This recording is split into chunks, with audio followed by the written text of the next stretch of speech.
আপোনাৰ পৌৰ্ণিকদাম ডক্টৰ বীৰেণ কুমাৰ বৰুৱা মহাবিদ্যালয়ৰ সন্মুখত হয়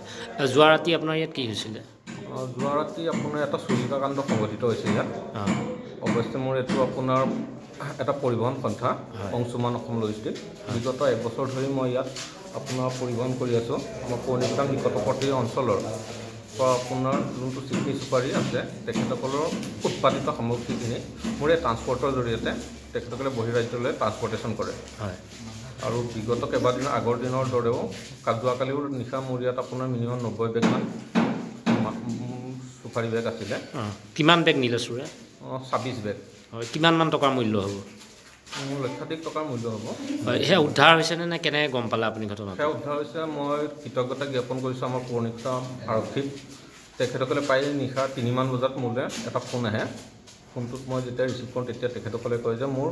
গোদামৰ পৰা এনে চুৰিকাণ্ড সংঘটিত হৈছে সেইখনত মই আহি পেলাই উপস্থিত হওঁ দেখোঁ মোৰ আগপিনৰ চাটাৰ ভাঙি আপোনাৰ CCTV কেমেৰা ভাঙি আপোনাৰ তেওঁলোকে মোৰ ইয়াৰ পৰা বেগখিনি চুৰি কৰিছিলে কিন্তু পৌৰ্ণিকদাম আৰক্ষীৰ তৎপৰতাত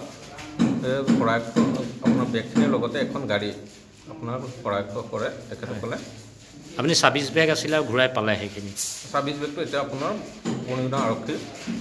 অন্তৰ্গত আছে তেখেতসকলৰ এনে কাৰোবাক ধৰিবলৈ সক্ষম হৈছে নেকি আৰক্ষী তেখেতসকলৰ আপোনাৰ তদন্ত অব্যাহত ৰাখিছে আশা কৰিছোঁ তেখেতসকলে অতি সোনকালে দোষীক ধৰিব